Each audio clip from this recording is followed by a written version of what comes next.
अस्सलाम वालेकुम। बिस्मिल्लाहिर्रहमानिर्रहीम। ये हमारा लास्ट रिवीजन रिवीजन का सेशन है। और इसमें जैसा आप लोगों को बताया था कि हमने प्रोक्योर टू पे साइकिल को कुछ तो हमने लैब में किया भी था, डिस्कस भी किया था। इसका एक हम प्रोक्योर से पेमेंट तक का कंप्लीट साइकिल, अगर किसी ने इसमें चीज़ें स्किप करी हैं तो उसको हम इसमें कवर करेंगे। और कुछ हमारी पेमेंट्स के हवाले से चीज़ें भी रह गई थी, उसको भी इसी में हम कवर करने की कोशिश करेंगे। ठीक है जी, तो स्टार्ट करते हैं। एसएपी के लॉगिन में आएंगे, तो लॉगिन करेंगे।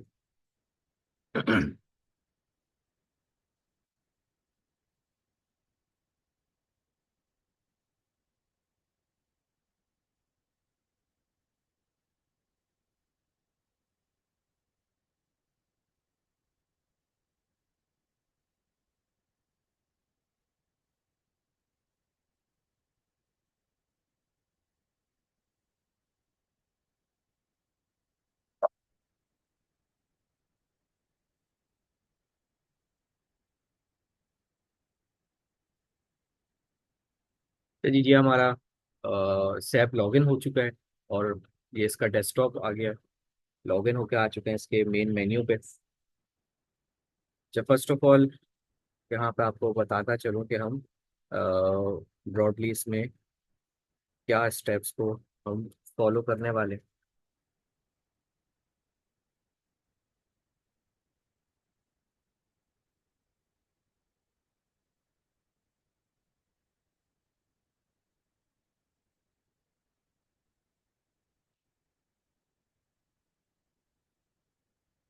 प्रोक्योर टू पे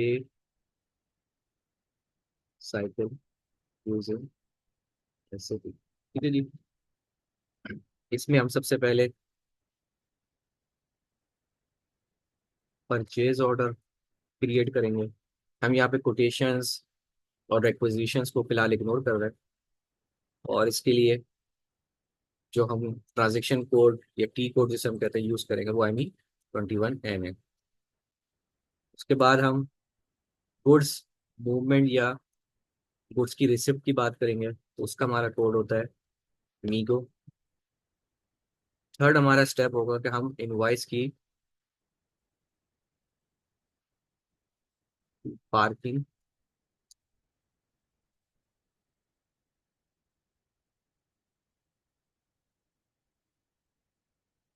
और इसकी पोस्टिंग जो है,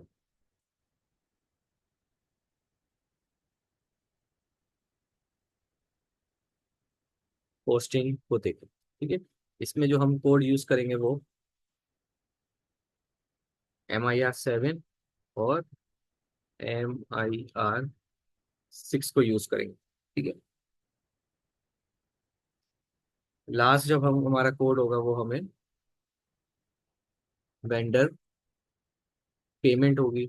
इसमें हम F-53 के कोड को यूज करेंगे। तो ये चार स्टेप्स हैं जिसमें हम अपनी प्रोडक्ट को प्रोक्योर करेंगे और फिर उसको रिसीव करेंगे। रिसीव करने के बाद पार्किंग पोस्टिंग पे हम आएंगे और वेंडर करेंगे। अच्छा, इसमें जो ये वाला स्टेप है, ये प्योरली आपका से रिलेटेड है। ठीक है जी, इसके बाद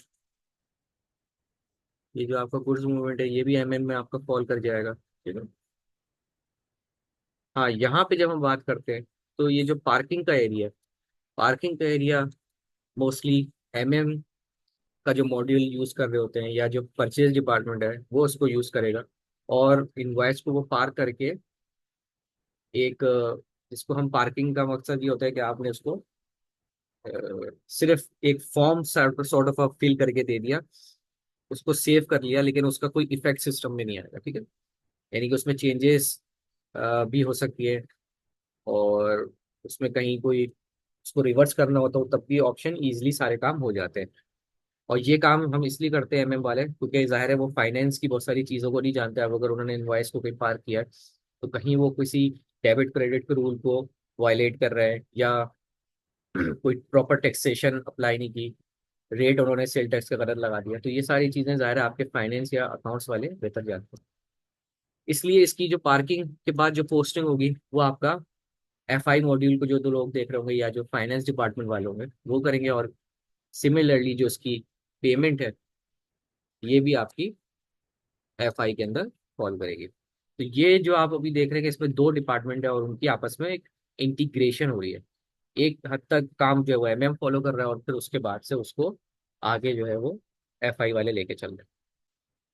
ठीक है जी। तो यहाँ पे ERP क्या कर रहा है कि आपको एक सेंट्रलाइजेशन दे रही है, और जो मुख्तलिफ डिपार्टमेंट है बिल्कुल ही जिनका काम मुनफरद है वो आपस में एक जगह कनेक्ट हो रहे हैं और रिकनसाइल हो रहे हैं। ठीक है जी। तो इन चीज़ों को हम देखेंगे। तो सबसे पहला जो हमारा स्टेप है परचेज ऑर्डर क्रिएट करने का, हम उस पर आते हैं। ME21 है। ऊपर आप यहाँ कोड भी लिख सकते हैं, या इस मेन्यू से स्क्रॉल डाउन करके इस ट्री को एक्सपेंड करके भी आप अपने जो डिजायर्ड कोड है उस पर पहुंच सकते हैं।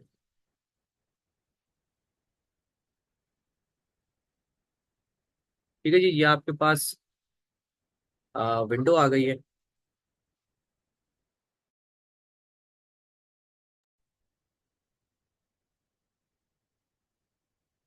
ठीक है जी।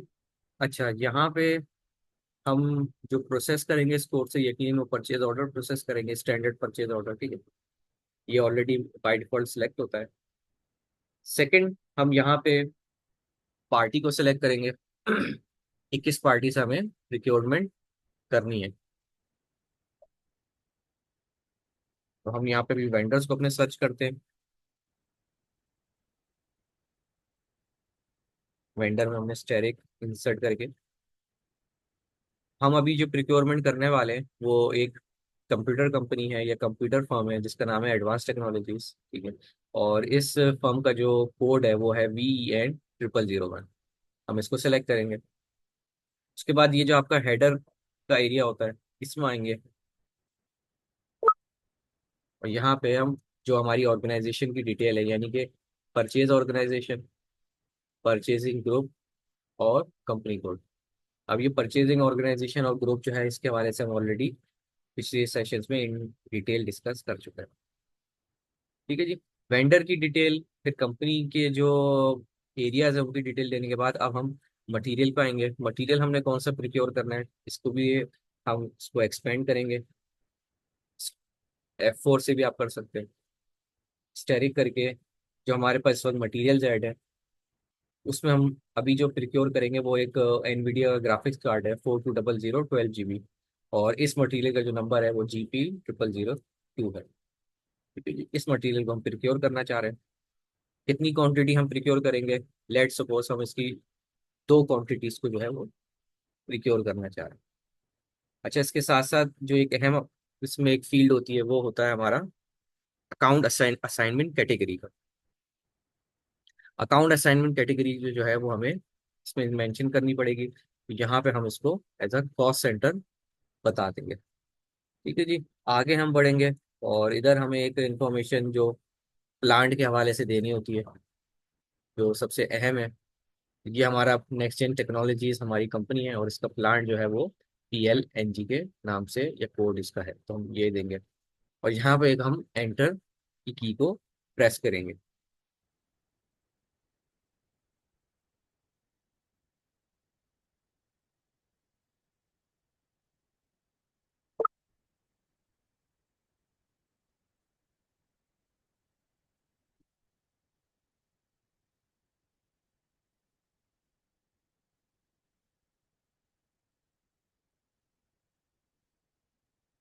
तो जी अब यहाँ पे आपसे फर्दर जो है वो उस मटेरियल से रिलेटेड कुछ और इन्फॉर्मेशन पूछेगा कि भाई ये जो आप मटेरियल तो चले हमने बता दिया, लेकिन अब कुछ अकाउंट्स के हवाले से उस मटेरियल के तनाजुर में उस मटेरियल के कॉन्टेक्स्ट में चीजें पूछेगा, यानी कि GL अकाउंट, यानी कि जो उसकी परचेजिंग वगैरह होगी वो आपके कौन से GL में गिरेगी। ठीक है। तो वो हमारा 500000 इसको हम एक्सपेंड भी करके चाहें तो देखते हैं।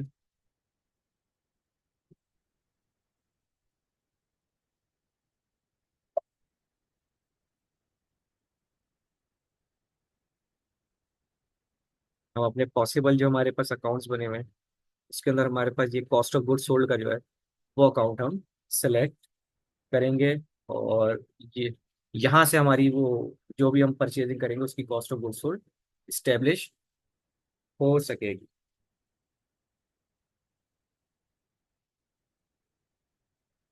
इस पर डबल क्लिक करेंगे। अगली चीज होती है कि कॉस्ट सेंटर क्या होगा, कौन सा इसका। अब कॉस्ट सेंटर्स के बारे में हम डिस्कस कर चुके हैं, इसको मैं फोर करके करता हूँ और इसको हम सर्च करते हैं।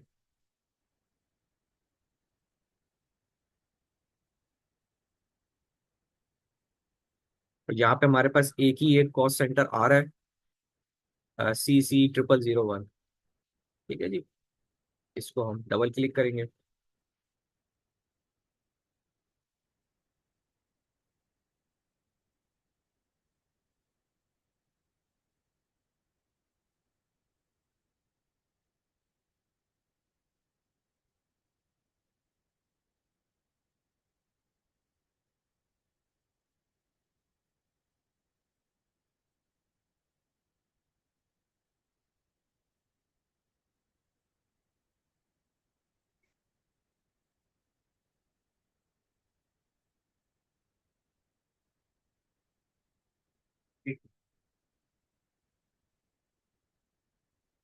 अच्छा जी, इसके बाद हम इधर यहाँ एंटर प्रेस करेंगे। एंटर प्रेस करने से ये होता है कि आपको अगर कहीं कोई चीज रुकी हुई है या कोई ऐसा फील्ड है जिसको आपने फिल नहीं किया तो ऐसे भी आपको बताता रहता है। तो यहाँ पे इसने एक इंफॉर्मेशन दी कि क्या डिलीवरी डेट मीट हो जाएगी। तो अभी तो हम 7 को ही बना रहे हैं। डिलीवरी डेट हम चले लेट सपोज 8 की कर देते हैं और एंटर करते हैं। ठीक है जी, ये करने के बाद हमारी ऑलमोस्ट सारी इंफॉर्मेशन हमने जो इसमें देनी थी वो हम दे चुके हैं।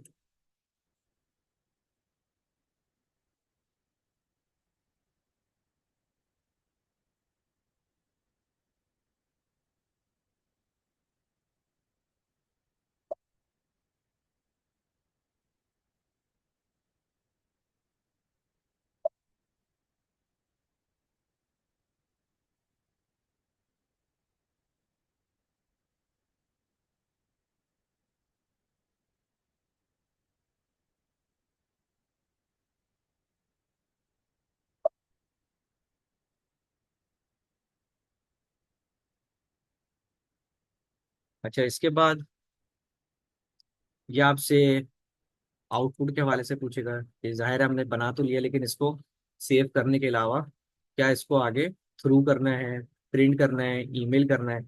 उसके लिए हम मैसेजेस पे क्लिक करेंगे। मैसेजेस के बाद ये जो विंडो आपकी क्रिएट परचेज ऑर्डर आउटपुट का है इसमें जाके आउटपुट के कॉलम में हम परचेज ऑर्डर को सेलेक्ट करेंगे। मीडियम प्रिंट आउटपुट की हम बात कर रहे हैं और पार्टनर यानी कि किस पार्टी को हमने ये चीज़ भेजनी है उसके लिए हम पार्टी का जो है वो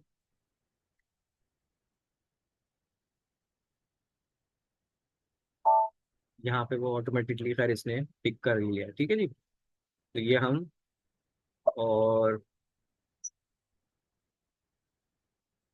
यानी कि हमें चूंकि ये वेंडर को करना है। ठीक है, तो इसने वेंडर का भी अब ये बेसिकली आपने भेजना किसको है आउटपुट, उस कॉन्टेक्स्ट में आपका जो कोड है वो VN है और आपने उस वेंडर का जो है वो अकाउंट नंबर बता दिया। ठीक है जी। अच्छा, इसके बाद आप इसको जब सेव की तरफ जाएंगे तो आपसे ये डिस्पैच टाइम पूछेगा। यहाँ पे हम कोई भी ऑप्शन ले लेते हैं फिलहाल, जैसे इमीडिएटली। ठीक है जी, और इसको हम बैक करते हैं। अच्छा, इसके बाद हमने जो प्रिंटर है वो हमें कॉन्फ़िगरेशन बतानी है कि कौन सा प्रिंटर हमारे इस पे कनेक्ट हुआ हुआ है। ठीक है जी, लेट सपोज ये हमारा हुआ हुआ है। ठीक है जी, इसको करने के बाद हम सेव का बटन प्रेस करेंगे।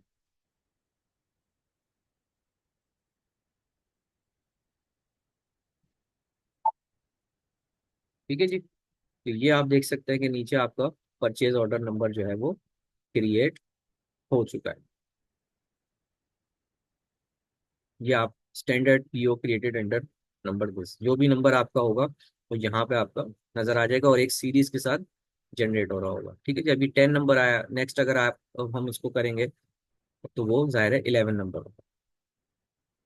ठीक है जी, यहाँ पे हमने जो है वो परचेज ऑर्डर क्रिएट कर लिया, और जितने भी इसमें एरर्स या वो जो सवाल हमसे पूछ रहा था वो सारे हमने इसमें एड्रेस कर दिए।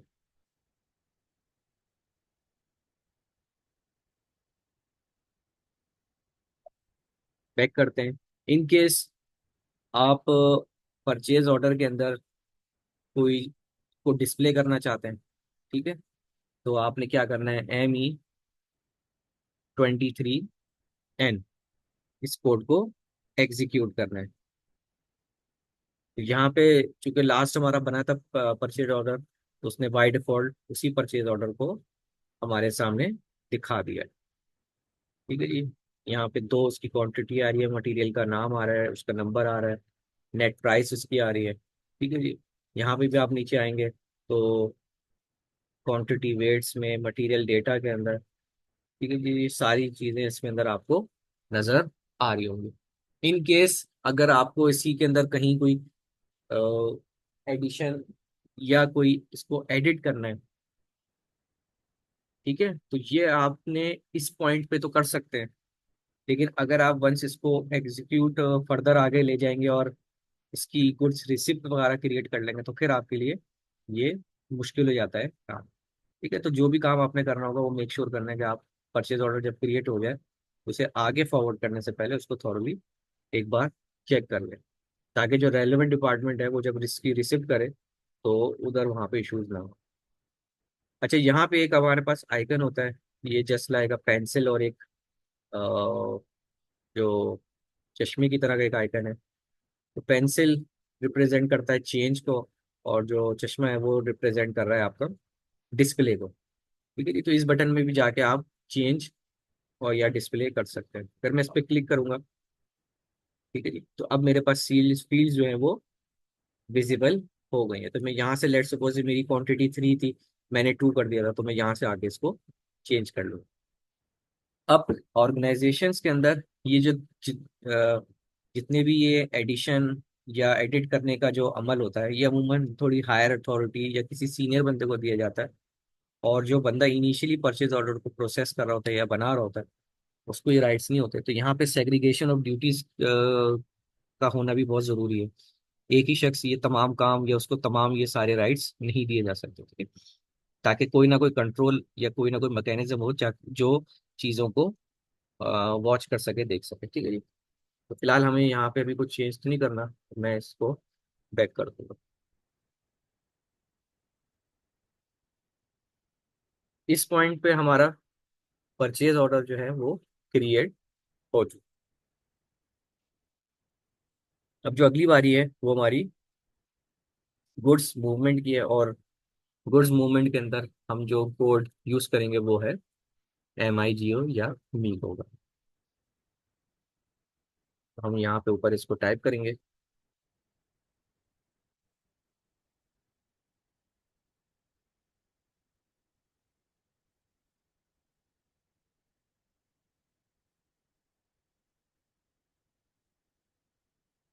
ठीक है जी, सबसे पहला ऑप्शन यहाँ पे आ रहा है कि गुड्स रिसीव, क्योंकि इस कोर्स के जरिए आप और भी बहुत सारे काम कर सकते हैं, गुड्स को इशू भी करवा सकते हैं। अगर आप कोई मैन्युफैक्चरिंग कंसर्न है, ठीक है, तो आपके पास गुड्स होंगे और यकीनन कोई रॉ मटेरियल आपने फर्दर प्लांट के लिए इशू करवाना है तो वो गुड्स इशू भी होगा, कोई रिटर्न भी होंगी तो वो भी आप यहाँ से हैंडल कर सकते हैं। लेकिन फिलहाल हम गुड्स की रिसिप्ट की बात कर रहे हैं अगेंस्ट द परचेज ऑर्डर, तो हम इसी ऑप्शन को सेलेक्ट करेंगे।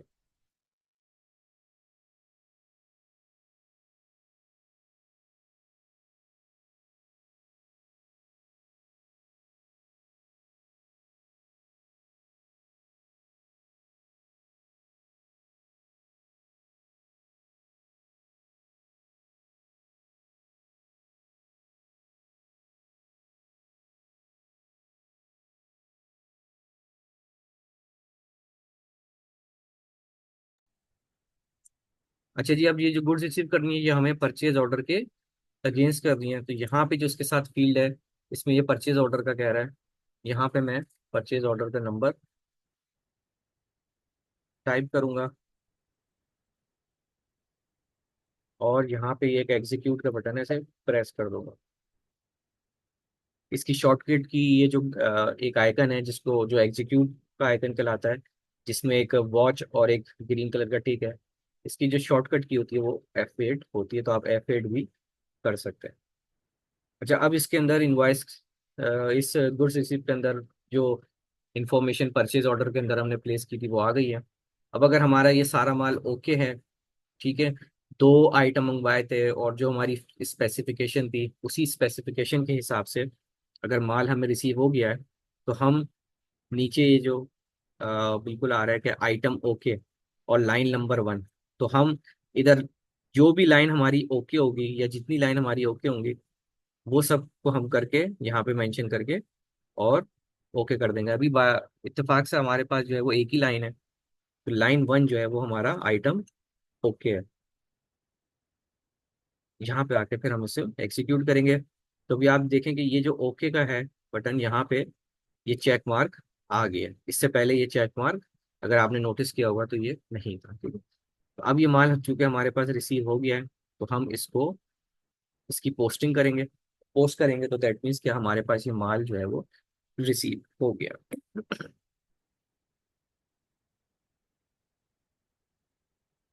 हर एक एक ट्रांजेक्शन को जब हम सक्सेसफुली एग्जीक्यूट करते हैं तो वो एक नंबर जनरेट करता है। उस नंबर को हम डॉक्यूमेंट नंबर कहते हैं।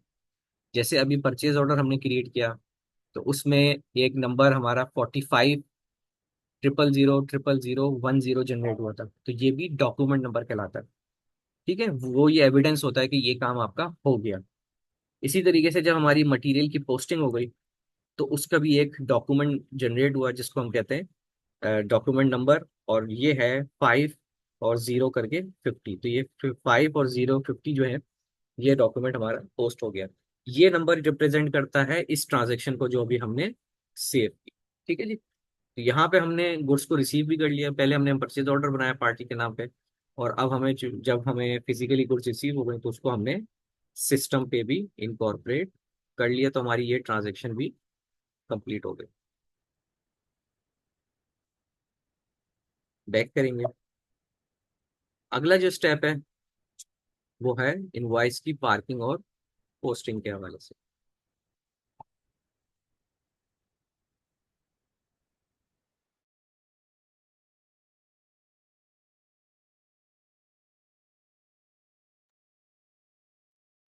अच्छा जी, अब जो हमारा अगला कोड है जिसमें हमने इनवॉइस को पार करना है वो है हमारा MIR7। और ये काम जो है वो भी आपके जो MM मॉड्यूल के लोग हैं वो ही परफॉर्म, हाँ, उसको करेंगे। MIR7। मोस्टली कोड्स जो आपके MM से रिलेटेड होते हैं मोस्टली, वो आपके, आप देखेंगे नोटिस करेंगे तो वो आपको M से ही स्टार्ट होते हुए नजर आएंगे। और जो प्योरली फाइनेंस के या FI के कोड होंगे वो आपको मोस्टली F के कोड से ही नजर आएंगे, ठीक है। इस तरह से सेल्स के होंगे तो आपको S से स्टार्ट होते हुए नजर आएंगे, ठीक है जी। MIR7 है, इसको हम रन करते हैं। ठीक है जी। अच्छा जी, सबसे पहले आपसे इनवॉइस को पार करने में आपसे सबसे पहले तो उस इनवॉइस का डेट पूछ रहा है। मैं ये अज्यूम करता हूँ कि यही 7 जो तारीख है, यही इनवॉइस डेट है, और इसी तारीख को मैं पोस्ट कर रहा हूँ। टैक्स कोड का भी देखना जरूरी होता है। अभी हमने जब पे ऑर्डर जनरेट किया था तो वहां पे भी हमने E0 मेंशन कर दिया था कि ये सेल टैक्स से एग्जेम्प्ट है, इस पे कोई सेल टैक्स अप्लाई नहीं होगा, ठीक है। इसके बाद हम नीचे आते हैं, यहाँ पे हमने परचेज ऑर्डर का नंबर देना है, क्योंकि मेन डॉक्यूमेंट जो था वो आपका परचेज ऑर्डर ही था, तो हमें वो परचेज ऑर्डर का नंबर डाल के एंटर करना है।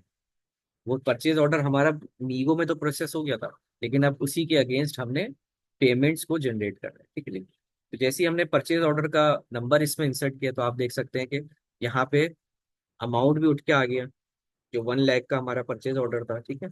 और फिर ये उसके हवाले से डिटेल्स आ रही हैं जो हमने प्रोडक्ट प्रिक्योर की थी, ठीक है।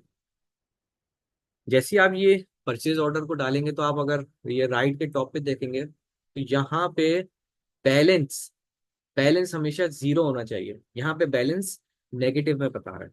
नेगेटिव में इसलिए बता रहा है कि अभी तक जो अमाउंट है वो इस MIR 7 ने परचेज ऑर्डर से उठा लिया है, लेकिन हमने उसका दूसरा जो अमाउंट हमें इनवॉइस का अमाउंट है वो हमने नहीं दिया। ठीक है।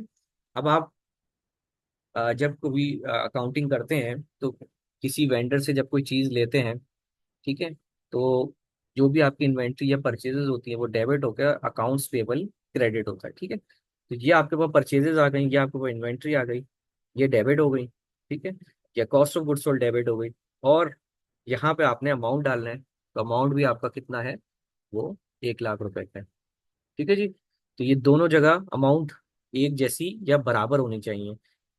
इसका टोटल इधर परचेज ऑर्डर में मेंशन हुए हुए जितने भी अमाउंट्स हैं उनका टोटल और इधर का अमाउंट बिल्कुल बराबर होना चाहिए। अगर इसमें कोई डिफरेंस होगा तो ये आपका कोड एग्जीक्यूट नहीं करेगा। अमाउंट की फील्ड में मैंने अमाउंट एंटर किया, ठीक है, और एंटर प्रेस किया। ठीक है। तो अब आप देख सकते हैं राइट साइड पे ये जो रेड कलर का आइकन था अब ये ग्रीन हो चुका है और इसमें लिखा हुआ आ रहा है कि entry posted can be posted. ठीक है जी। और ये जीरो हो चुका है। तो यहाँ जितने भी आपके पास लाइन आइटम्स हैं इन सबका अमाउंट का टोटल और जो बेसिक डेटा में आपने अमाउंट इंसर्ट किया ये बराबर होना जरूरी है। ठीक है जी। इसके बाद ये हमने इंफॉर्मेशन डाल दी और यहाँ ये आप देख सकते हैं कि जो कंपनी है एडवांस टेक उसका नाम इसने उठा लिया है, उसका कोड भी जो है वो यहाँ पे नजर आ रहा है। ठीक है जी। तो ये हमारे पास इनवॉइस की शक्ल आ गई है। टैक्स वगैरह की अगर कोई डिटेल होती है तो हम यहाँ पे टैक्स के कॉलम में जाके इसको डालेंगे। अब ये जो अभी हम काम कर रहे हैं ये वाले ही अमूमन करते हैं। ठीक है। वो ये बेसिक इंफॉर्मेशंस डाल देते हैं। इसको करने के बाद आप क्योंकि यहाँ से इसका ऑल्दो अभी फाइनेंशियल इम्पैक्ट नहीं आएगा, लेकिन क्या आपने एंट्री सही की है या कोई ऐसी चीज तो नहीं जो आपने स्किप कर गए हो, तो उसको चेक करने के लिए आप जहाँ पे एक सिमुलेट का बटन होता है, यानी कि जस्ट लाइक चेकिंग ये जो आप काम कर रहे हैं ये सही है कि नहीं, टेक्निकल टर्म्स पे जो सैप की रिक्वायरमेंट्स है, मैं इस पर क्लिक करूंगा। ठीक है जी। तो इसने मेरे पास एक एंट्री क्रिएट कर दी। ठीक है जी। Cost of goods sold debit या इन्वेंट्री डेबिट और एडवांस टैक्स या जो पार्टी है वो क्रेडिट है। ये आप देख सकते हैं ये माइनस में है और ये प्लस में। ये इसने मेरे पास एक अकाउंटिंग एंट्री ओपन कर दी। डेबिट का बैलेंस भी 1 लाख और क्रेडिट का बैलेंस भी 1 लाख। जब भी आप एंट्री बनाते हैं तो डेबिट और क्रेडिट का बैलेंस बराबर होना चाहिए और बैलेंस जो है वो आपका यहाँ पे जीरो आना जरूरी है, वरना ये किसी भी सूरत में एंट्री पार्क नहीं हो सकेगी, सिर्फ सेव हो सकती है। ठीक है। यहाँ पे अगर आप नोटिस करेंगे तो ये वो अकाउंट्स हैं जिनको ये हिट कर रहे होंगे। ठीक है जी। ये लाइबिलिटीज अकाउंट है, ये कॉस्ट ऑफ गुड्स सोल्ड का अकाउंट है जो कि हमने परचेज ऑर्डर में भी मेंशन किया था। तो हम इसको यहाँ पे पार्क करने लगे हैं तो हम यहाँ पे सेव पार्क डॉक्यूमेंट पे क्लिक करेंगे। और आप ये यहाँ देख सकते हैं कि जो डॉक्यूमेंट है 51 का, इस बार पहले 50 था अब ये 51 है। ये मुख्तलिफ रेंजेस हैं, मुख्तलिफ इनकी आइडेंटिफिकेशन है और उसमें 121 जो है वो पार्क हो चुका है। तो ये नंबर हम याद रखेंगे।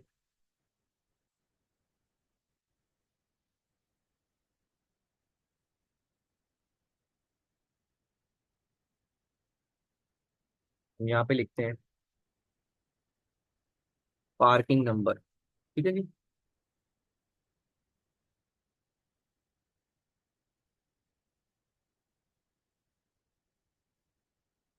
पार्किंग नंबर हमारा क्या है, 5105600121। ठीक है जी।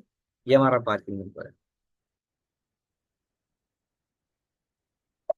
अच्छा, यहाँ होता क्या है कि इस पॉइंट पे अपने तमाम परचेज के डॉक्यूमेंट्स जो भी अपना काम है या जो फाइल है प्रिक्योरमेंट के हवाले से वो तमाम चीज़ें इनवॉइस के साथ, जो फिजिकल इनवॉइस है उसके साथ परचेज ऑर्डर, गुड्स रिसीव या जिसे हम डिलीवरी चालान भी कहते हैं फिजिकल टर्म पे, वो लगा के और नेसेसरी सपोर्ट लगा के अकाउंट्स में फॉर पेमेंट पर्पस भेज देगा। तो यहाँ पे का जो एक प्रोसेस है वो सारा खत्म हो गया।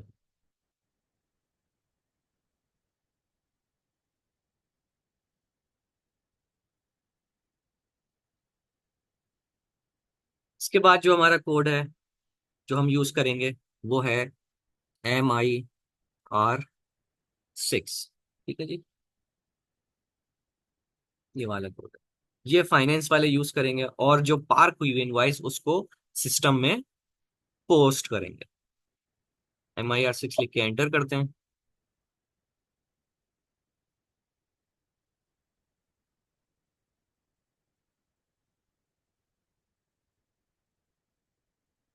अच्छा जी, ये विंडो आ गई।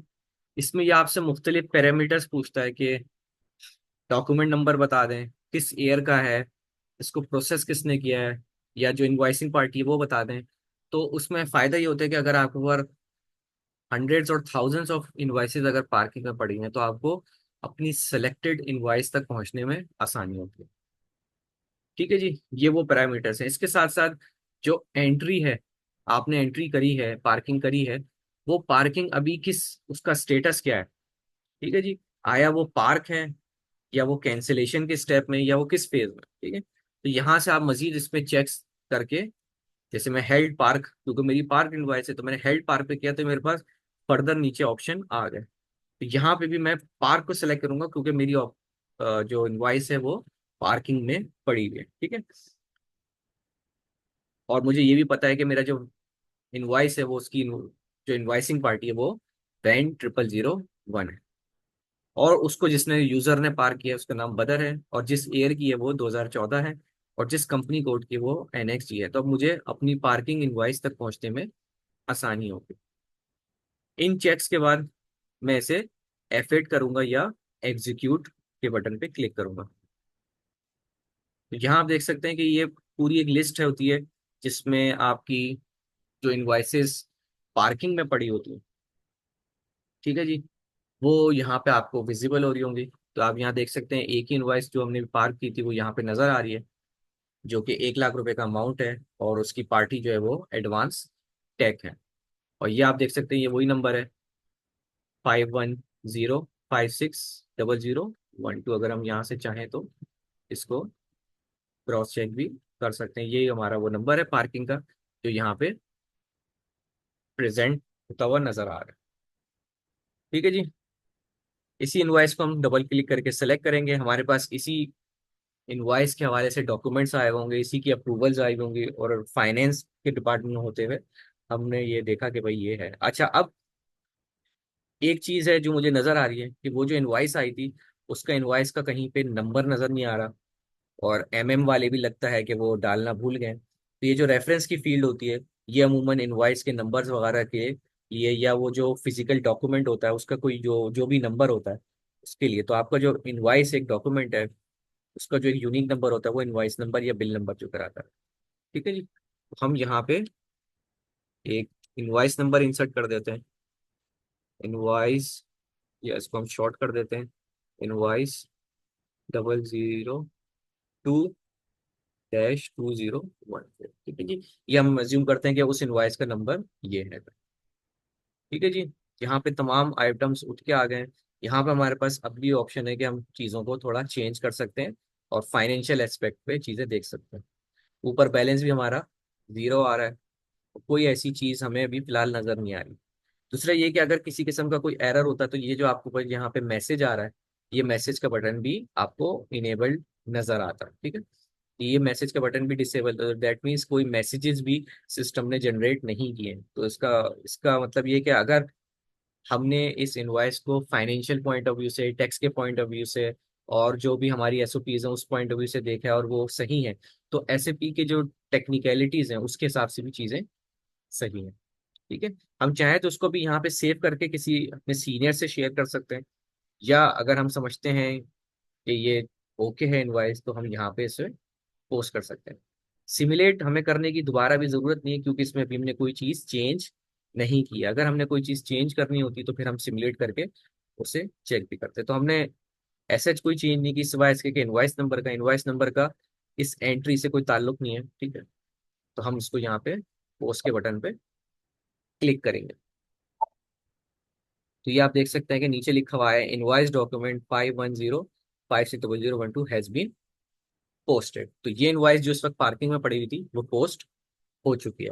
इसको चेक करते हैं कि आया, अगर ये पोस्ट हो गई है तो फिर इसको असूलन इस शीट में नजर नहीं आना चाहिए। ठीक है, हम यहाँ से बैक प्रेस करेंगे। हम वही ऑप्शंस जो हमारे हमने अभी चेक किए थे, उन्हीं ऑप्शंस के साथ हम दोबारा से एग्जीक्यूट करते हैं। और अब आप देख सकते हैं कि इसने बता दिया हमें मैसेज के no invoice documents were selected, और यहाँ पे आपको कोई भी लिस्ट नजर नहीं आ रही, पूरी ब्लैंक है। तो दैट मीन्स हमारी जो इनवॉइस पार्किंग में पड़ी हुई थी वो पोस्ट हो चुकी है। एक चीज तो ये है।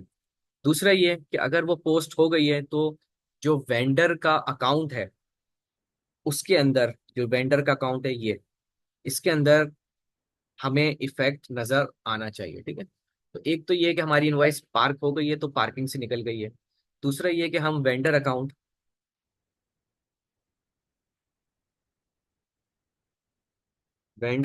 का बैलेंस चेक करेंगे। ठीक है जी, और इसके लिए हमारा जो कोड होता है वो FBL1N होता है। ठीक है, फाइनेंस का कोड है तो आपको F से स्टार्ट होता हुआ नजर आएगा। तो वेंडर के अकाउंट में अब 1 लाख का चेंज आना चाहिए, और वो डेट के साथ और इनवॉइस के साथ हम चेक करेंगे। ठीक है जी, हम जाते हैं FBL1N और हम एंटर करते हैं। ठीक है जी, यहाँ पे हम वेंडर अकाउंट मेंशन करेंगे, तो हमारा वेंडर अकाउंट है WEN0001, और हम ऑल आइटम्स पे क्लिक करके इसे एग्जीक्यूट करेंगे। तो ये आप देख सकते हैं कि ये जो 7 मई की एक एंट्री थी। ठीक है जी, और इसका भी एक डॉक्यूमेंट नंबर जनरेट हो चुका है। 1 लाख का अमाउंट था, तो ये हमें यहाँ पे नजर आ रही है। इसके अंदर कुछ फील्ड्स बाय डिफॉल्ट हाइड हुई भी होती हैं, तो आप उसको इनेबल करना चाहें। अगर मैं रेफरेंस नंबर की एक फील्ड थी जिसमें हमने इनवॉइस नंबर, आपको अगर याद हो हमने डाला था, तो मैं उस फील्ड को, ये रेफरेंस की फील्ड थी, मैं इसको यहाँ पे लेके आता हूँ और फिर चेक करता हूँ। तो आप ये देख सकते हैं ये वही नंबर था जो हमने इंसर्ट किया था, IN-0002-2014। तो ये इनवॉइस हमारी इसके वेंडर के अकाउंट में या इसके वेंडर के GL में जो है वो जनरल लेजर में रिफ्लेक्ट कर रही है। ठीक है जी, नीचे एक एंट्री आ रही है। ये ऑलरेडी एक पेमेंट हमने क्रिएट की थी 50,000 की, और वो पेमेंट हो चुकी है, तो इसका बैलेंस ये आप देखेंगे। तो इसलिए ये एंट्री ग्रीन हुई है क्योंकि ये एंट्री क्लियर हो चुकी है और इसकी पेमेंट जा चुकी है। ये एंट्री अभी इसकी पेमेंट होना बाकी है। ठीक है जी, और यहाँ पे आप ये देख सकते हैं ये क्लियरिंग डॉक्यूमेंट का एक कॉलम होता है। क्लियरिंग डॉक्यूमेंट ऑटोमेटिकली जनरेट होता है या हमें मैन्युअली भी कराना पड़ता है। तो वंस जब क्लियरिंग डॉक्यूमेंट जनरेट हो जाता है तो एंट्री क्लियर है, तो दैट मीन्स एंट्री क्लियर का मतलब ये हमारे इस वेंडर के कॉन्टेक्स्ट में एंट्री पे हो चुकी है। ठीक है, तो अभी आप ये देखें बिल्कुल बॉटम पे 1 लाख का जो है वो बैलेंस आ रहा है, तो हमें 1 लाख की इसको पेमेंट करनी है इस पर। ठीक है जी, तो यहाँ से भी हमें पता चल गया कि एंट्री जो है वो पोस्ट हो चुकी है। इस पे डबल क्लिक करेंगे और इस पे ये एक आइकन होता है ओवरव्यू का, तो देखेंगे तो हमें वो एंट्री भी जो हमने पहले बनी थी वो भी हमें यहाँ पे नजर आ जाएगी।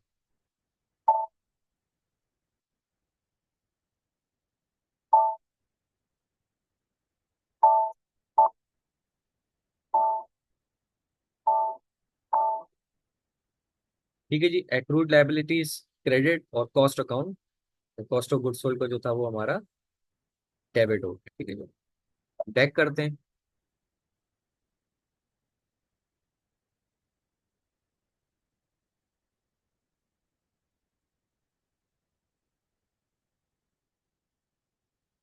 बैक करेंगे और बैक करेंगे और हम वापस मेन मेन्यू पे आ चुके हैं। ठीक है, यहाँ पे हमने सारे कोड्स कर लिए। अब लास्ट हमारा जो कोड बाकी है, इस वेंडर को हमने पेमेंट करनी है, तो वो कोड FI के थ्रू प्रोसेस होगा और वो कहलाता है F-53। ठीक है जी, तो हम यहाँ पे कोड टाइप करेंगे F-53 और एंटर करेंगे। ठीक है जी, जो हमारी आज की डेट है या जो डॉक्यूमेंट की डेट होगी वो हम यहाँ पे एंटर करेंगे।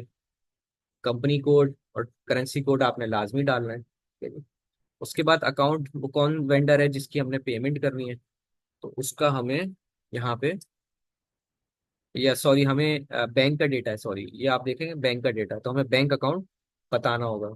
तो मैंने इसको सर्च किया तो मेरे पास एक बैंक अकाउंट 100001 के नाम से आ रहा है। इस बैंक अकाउंट से मैं इसकी पेमेंट करवाना चाह रहा हूँ। ठीक है जी।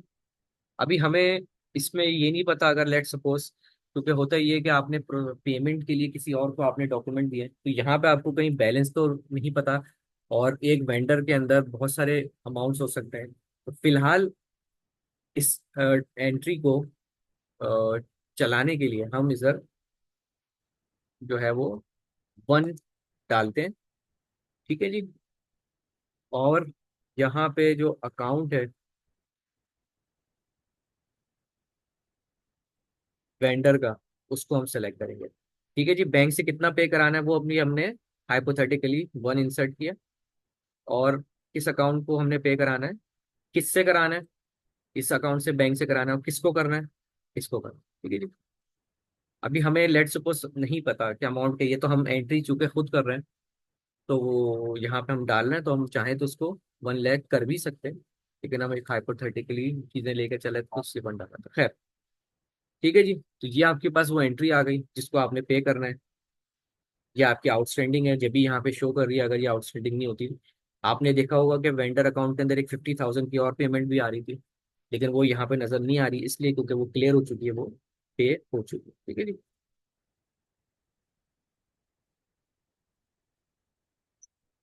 अच्छा, अगर आपके पास ये ब्लैक कलर में शो हो रहा है तो ये दैट मीन्स सेलेक्टेड आइटम नहीं है। सेलेक्टेड आइटम नहीं है तो आपके पास नॉट असाइंड में डिफरेंस क्रिएट होगा, और असाइंड जो है वो आपका 0 आ रहा होगा। तो उसको असाइन करना है, आपने कौन सी पेमेंट प्रोसेस करनी है, मुझे ये वाली प्रोसेस करनी है, तो मुझे इस अमाउंट पे डबल क्लिक करूंगा। जैसे ही डबल क्लिक करूंगा तो आप नोट करते हैं कि इसका जो कलर है वो लाइट ब्लू सा कुछ करके हो जाएगा। असाइंड में 1 लाख रुपए आ चुके हैं, और अब जो नॉट असाइंड है वो 0 है, यानी कि बैलेंस 0 हो चुका है। ठीक है। यहाँ पे हम करने के बाद और इसको पोस्ट करें। ठीक है। तो हमारी यहाँ पे एंड पेमेंट जो है वो भी प्रोसेस हो गई है, और 55 का एक डॉक्यूमेंट जो कि 01 है वो भी हमारा पोस्ट हो चुका है। ठीक है जी। इसके पेमेंट के और भी तरीके होते हैं, चेक्स के थ्रू, और मेथड्स भी हैं, लेकिन ये आसान तरीके से हमने मैन्युअली पेमेंट को प्रोसेस किया। बैक करेंगे, इस ट्रांजेक्शन से बाहर आएंगे, और हम एक बार फिर FBL1N जो कि आपका वेंडर बैलेंस होता है, उस पे हम जाएंगे।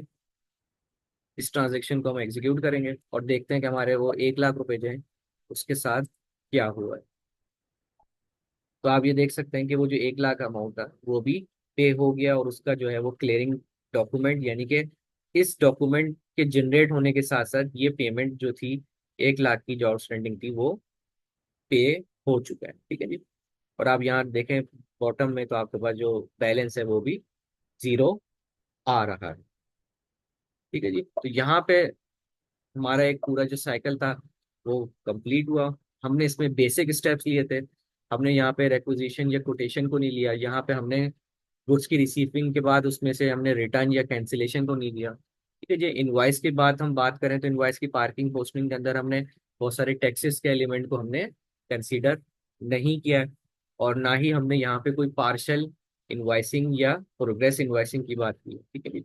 इस तरह से यहाँ पे जब हम वेंडर की पेमेंट की बात करें तो हमने एक बहुत सिंपल मेथड के जरिए वेंडर को पे कर दिया है। किस मोड से किया है, ऑनलाइन किया है, चेक किया है, तो उसके तरीके भी होते हैं सारे, वो हमने यहाँ पे इग्नोर किया, और वो एक बिल्कुल एक बेसिक सा स्टेप जो है वो हमने यहाँ पे फॉलो किया।